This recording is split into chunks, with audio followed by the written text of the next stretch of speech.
Oke, Assalamualaikum warahmatullahi wabarakatuh. Sekarang kita jumpa lagi untuk pertemuan, kalau ini masuk ke hitungan pertemuan ke-13 ya. Chapternya yaitu Program Design. Sebelumnya kita sudah belajar ke User Interface Design. Materinya itu ada User Interface Introduction, Navigation, Input Design, Output Design, sampai ke User Interface Tools ya.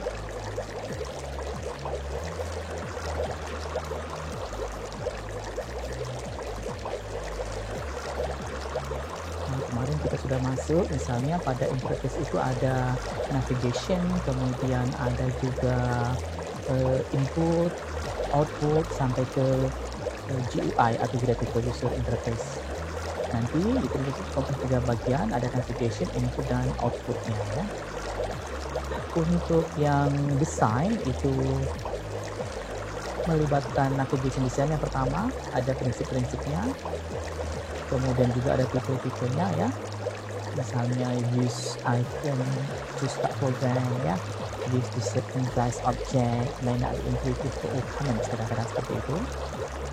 Kemudian untuk input itu ada sejumlah basic prinsip juga, misalnya harus sederhana dan mudah gitu ya, capture accurate information for the system, kemudian reflect the nature of the inputs.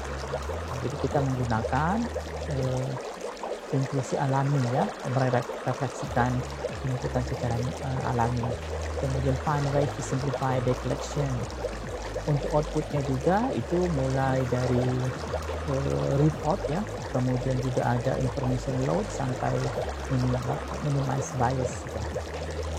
Sedangkan perangkat yang bisa kita gunakan untuk user interface berupa tools ada ADDXD, Balsamiq, Figma, FlipUI, Innovation, Graphic, Mockflow, kemudian Mockups, Pencil Project, Sketch, Zetting, contohnya. Yang lain juga ada, silahkan itu boleh ditambahkan nanti ya. Nah, sekarang baru kita masuk ke program design. Jadi kita akan mengetahui dulu apa activity pada program design. Kemudian ada alat namanya structure chart. Kemudian kita perlu tahu juga guideline-nya, ada cohesion, ada coping, ada quality checklist, dan program specification. Ini agenda pada pertemuan kali ini ya. Nah, sekarang baru kita masuk ke program design. Program design merupakan bagian dari fase perancangan. Selama analisa, kita menciptakan instruksi untuk programmer bagaimana code dibutuhkan untuk ditulis dan bagaimana bagian dari code perlu kesesuaian secara bersama-sama untuk membentuk suatu program ya. Pendekatan yang digunakan itu paling banyak adalah top down modular approach yang dimulai dengan understanding the big picture atau menunya ya, atau kalau kita pada BFD kemarin adalah konteksnya ya, and organizing it into discrete and understandable smaller pieces. Jadi kita lihat dulu keseluruhan, baru nanti dipecah-pecah sesuai kebutuhannya ya. Nah, kalau dibayangkan seperti ini, nah, top down modular approach. Misalnya kalau kita bayangkan ya, program itu sebagai suatu peta ya. Contohnya di sini ada peta negara bagian Virginia misalnya. Nah, ini ya. First understand the general context. Nah, itu kita lihat dulu sebesarnya. Atau kalau di kita misalnya ini apa? Sumatera Selatan misalnya ya. Second, break the context into logical pieces. Nah, baru dipecah-pecah lagi bagian. Nah, ya. Baru yang terakhir apa? Finally add detail to each pieces. Dari masing-masing bagian baru didetailkan lagi. Nah, contohnya seperti ini ya.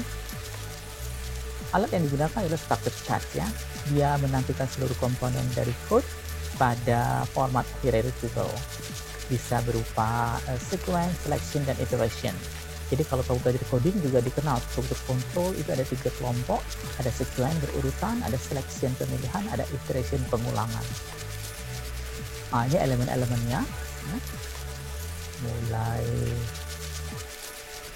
dari modul ya, kemudian library loop, conditional, data tuple, control tuple, off page sampai ke on page dan lain sebagainya.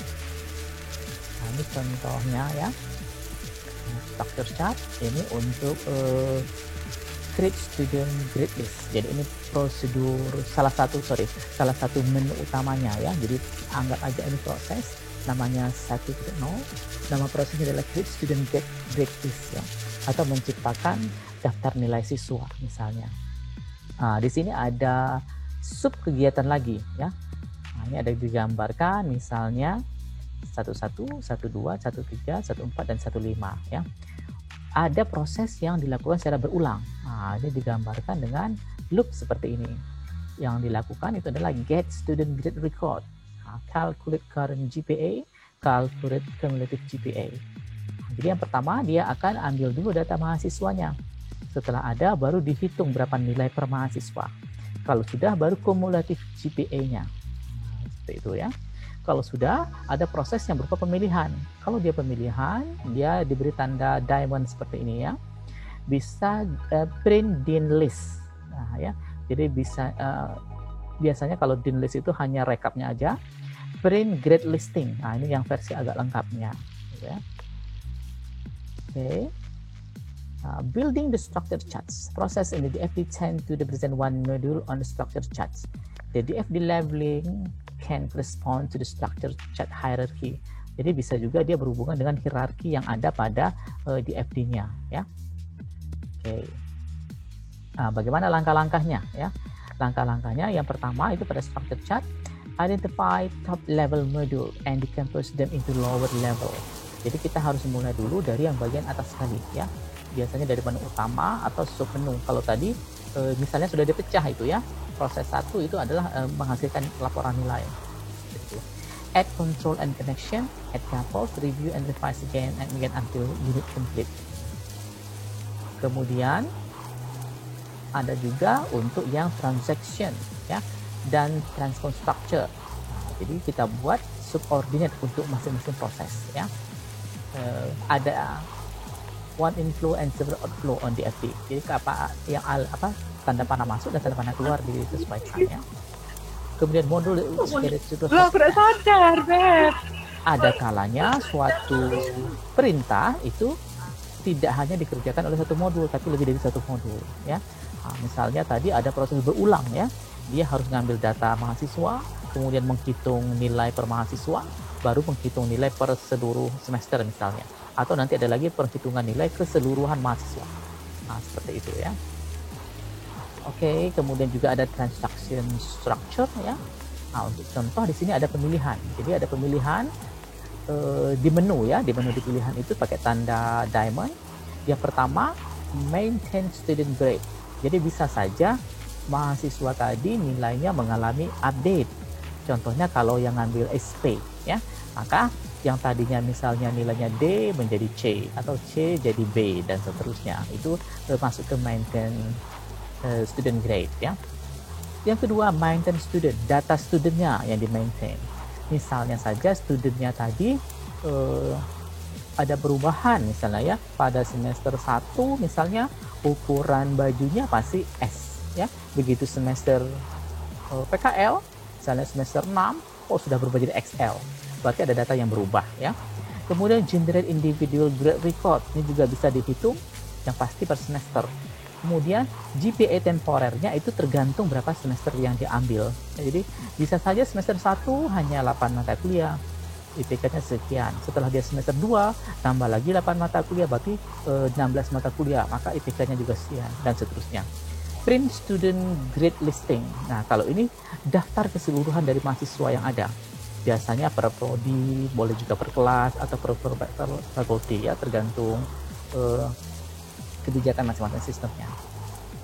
Untuk contoh, misalnya kita kemarin sudah ketemu pada case study dari penjualan CD compact disc ya. Misalnya kita ambil dari konteks diagram terlebih dahulu ya. Di sini ada internet file system ya. Kita kasih kode aja misalnya 1.0 seperti itu ya. Jadi setelah kita define ya bahwa kita akan membuat sistem internet penjualan dari compact disc, baru kita lihat lagi yang kita layani apa saja. Misalnya yang dimulai di sini adalah maintain CD information. Jadi apa? Informasi-informasi dari compact disc tadi diatur atau dirawat pada modul 1 ya. Kemudian maintain CD marketing material. Jadi misalnya pada saat menjual compact disc, tidak hanya compact disknya saja yang dijual, tapi ada material untuk marketingnya, ya, tidak ada promo-promonya boleh. Kemudian ada lagi misalnya modul itu take order, menerima pesanan, sampai maintain order. Nah, biasanya proses ini diambil dari level 0. Nah, setiap level juga kita turunkan sampai level terendah. Untuk contoh di sini pada proses 1.3 itu dipecah lagi sampai ke 6 subproses. Pada saat order, proses yang dilakukan pertama find compact disk, display information, maintain selection for purchase, kemudian juga dilengkapi dengan proses checkout, list order, atau bisa juga di check order. Nah, seperti itu ya. Nah, ini kalau diuraikan lagi ternyata ada lagi misalnya subproses lagi. Nah, proses 1.3.2 dan proses 1.3.3 ada subnya lagi. Itu boleh diteruskan. Nah, kemudian kalau sudah, baru kita lengkapi bagian mana yang mengalami perulangannya, bagaimana yang mengalami selection. Dan seterusnya dan seterusnya. Nah, kemudian informasi apa saja yang bergerak ya. Jadi pada saat dia display CD information, ternyata yang akan dikirimkan dari sini adalah title-nya. Tapi yang dibaca, yang di-load itu adalah ID-nya. Seperti itu ya. Nah, lanjut lagi masuk ke design guideline.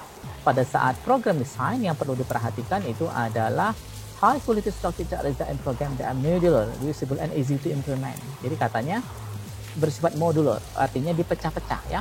Tujuannya apa? Biar mudah digunakan ulang, easy to implement. Yang dilihat itu adalah kohesinya, couplingnya, dan appropriate level of fan in and fan out-nya.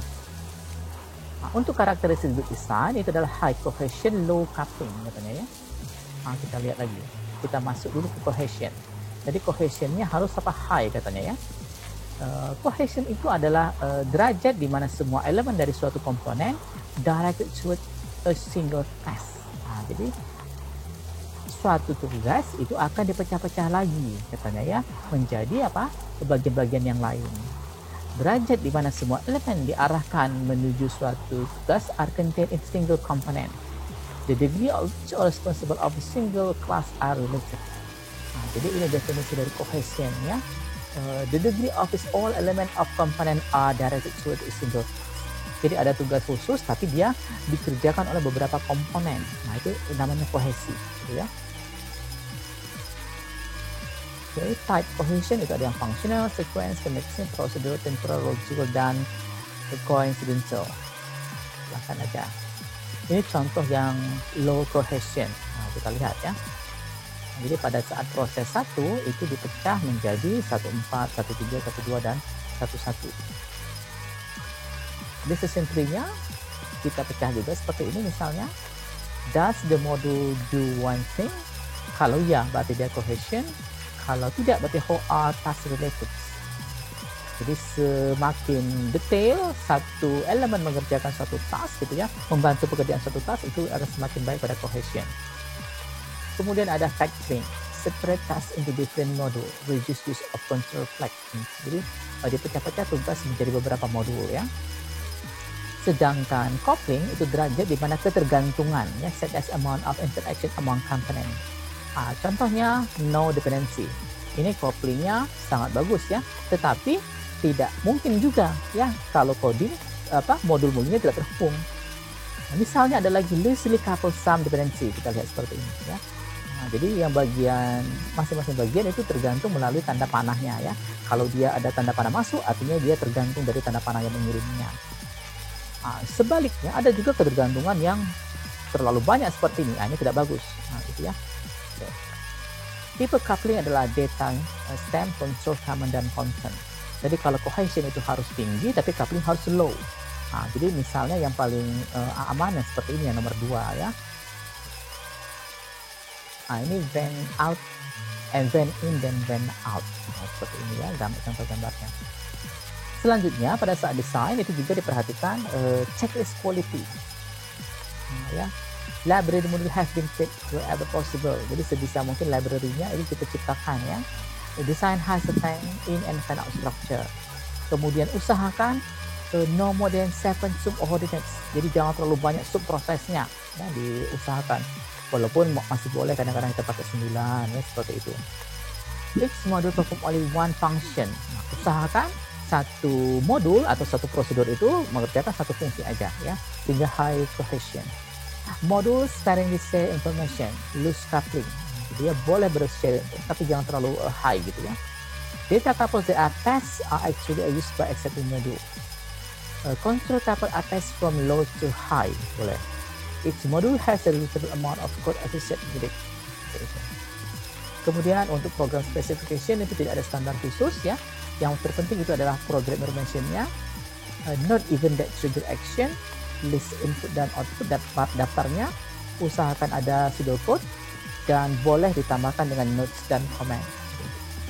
Sedangkan untuk pseudocode contohnya seperti ini. Nah, dia masih menggunakan bahasa Inggris yang dipakai di coding. Kadangkala sebagian bahasa coding itu sendiri dari kita pakai di pseudocode ya, tapi dia bukan terlalu detail seperti bahasa codingnya.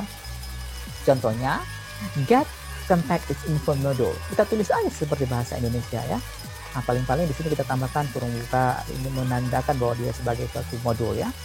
Yang dia baca apa? Accept CD title. Artinya yang dibaca judul CD-nya, nama artisnya, kategori dan durasinya. Baru written itu mengembalikan nilainya. Seperti itu ya. Jadi pada pseudocode, kode semu ya, nama lain dari pseudocode itu bahasa kita kode semu. Artinya kode yang sudah dekat ke coding program, tetapi dia belum sedetail coding program. Itu kira-kira ya kalau diterjemahkan. Nah, untuk tugas kali ini kamu diminta sudah mulai mengenal pseudocode. Jadi masing-masing proses yang kamu kerjakan itu sudah ada pseudocode-nya. Oke. Jadi kalau kita simpulkan, program design is very useful to maximize program or system construction. Understand some guidelines in program design with improve program quality for information system. Ya. Jadi harus belajar program design dengan baik supaya apa? Konstruksinya itu juga jadi lebih baik ya. Nah, untuk assignment itu fokus di minimal ya, 3 input, 3 navigation dan 3 ini 3 proses. Maaf ya, ini Bapak edit sedikit ya. Ini bukan 3. Ini Bapak edit sedikit.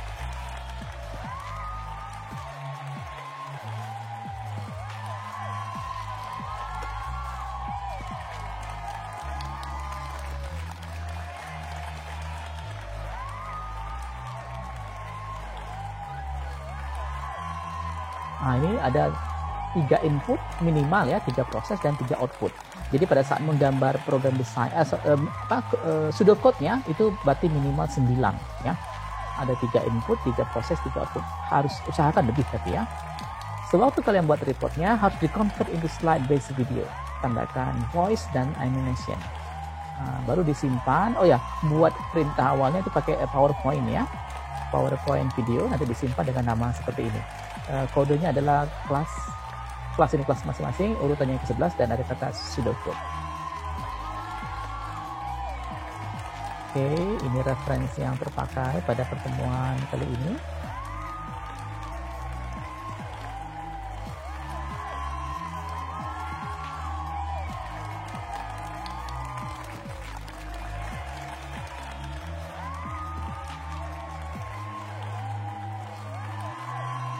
Ada pertanyaan sampai di sini? Halo? Ada pertanyaan sampai di sini? Ada, Pak. Jadi tugasnya buat apa tadi? Tugasnya buat apa? Ada, Pak. Tugasnya buat apa tadi coba? Buat pseudocode. Pseudocode. Pseudocode itu yang seperti ini. Seperti?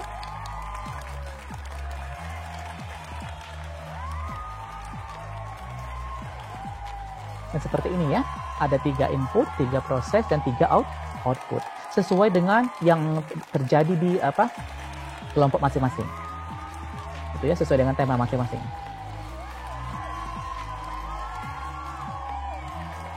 Ada pertanyaan lagi? Kalau tidak ada, Bapak cukupkan sampai di sini. Jumpa lagi pada waktu mendatang ya. Salam sehat, salam sejahtera. Wassalamualaikum warahmatullahi wabarakatuh. Waalaikumsalam warahmatullahi wabarakatuh. Waalaikumsalam warahmatullahi wabarakatuh.